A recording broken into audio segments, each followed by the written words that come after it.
In this video, I will be discussing on how you can create dashboards in SharePoint Online using Power BI.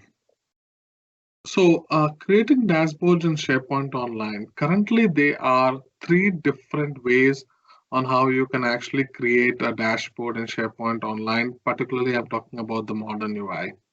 One is we have something called the quick chart web part. Now, this web part currently allows only static data. It doesn't allow you to actually go and pick from a source and then build graphs on that. But however, I think they are making changes to actually give an option to do graphs based on a SharePoint list, but I'm assuming that's still in preview. Okay, but it's still not extensive. The second approach that I've been looking at is where customers go ahead and they put all the data into an Excel, and then they create all the graphs, and then they actually go ahead and embed the first page of the Excel or the page which has the graphs onto SharePoint. But however, the images will be distorted, and it will be difficult if you really put that on the page. To put only the graphs, it would really be difficult.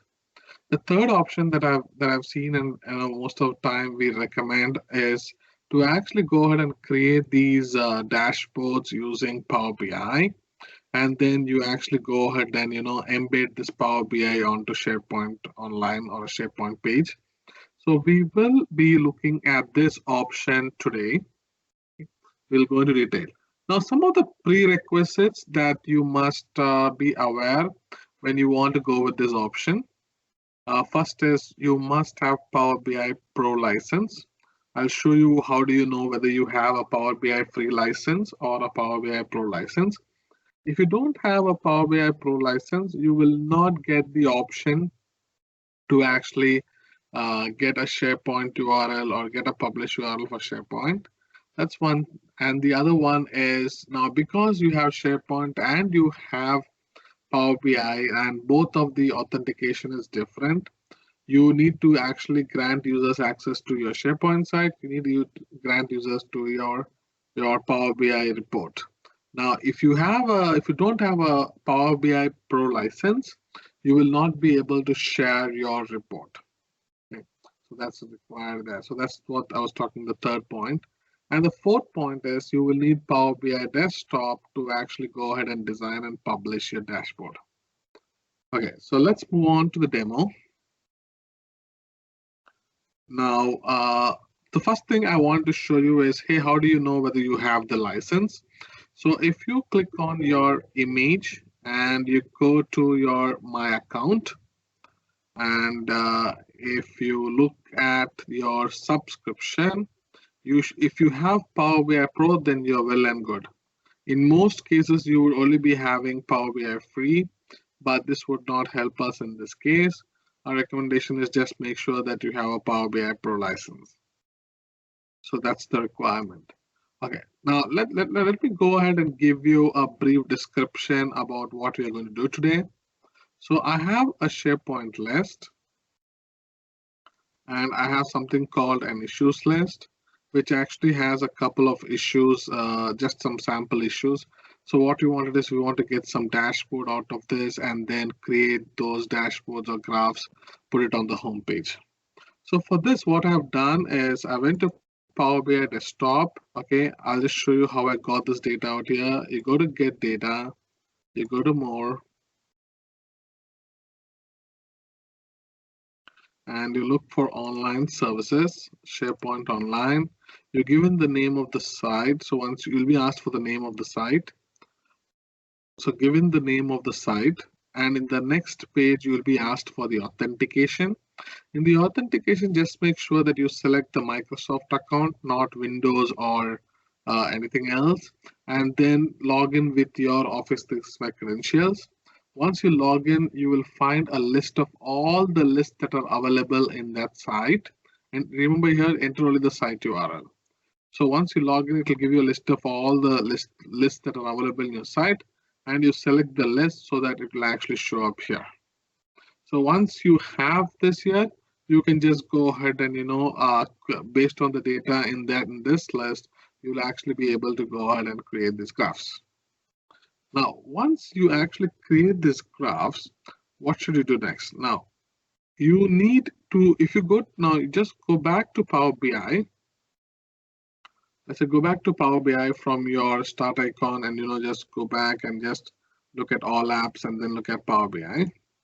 In Power BI, just make sure you have a workspace. If you don't have a workspace, just click on create workspace, or you can pick any of the existing workspaces. So in our demo, currently we are going to use the demo workspace. Okay. So once the report is actually created and ready, you save it and you go ahead and publish it.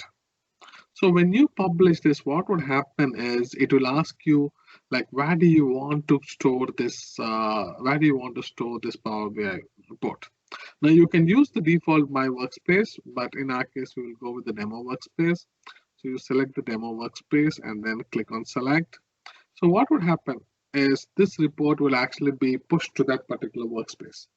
Now remember, I already have this report already published because I was doing a trial. So it asked me, do you want me to override? I will say yes.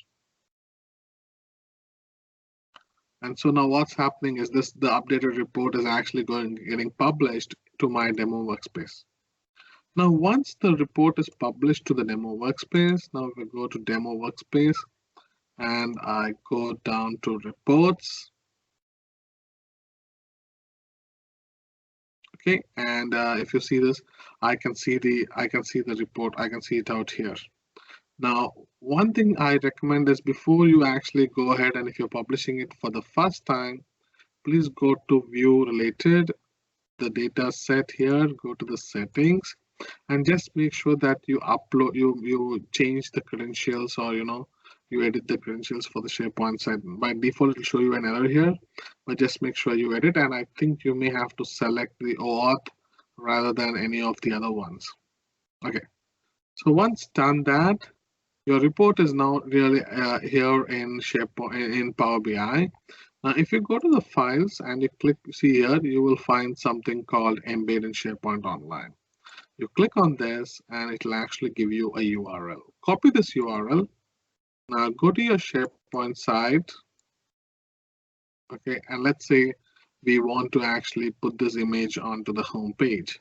So go to edit. Scroll down. Let me just scroll down. Let me go ahead and add a web part out here. So if you just go and just make it big, you'll find something called the Power BI web part. Click on add report.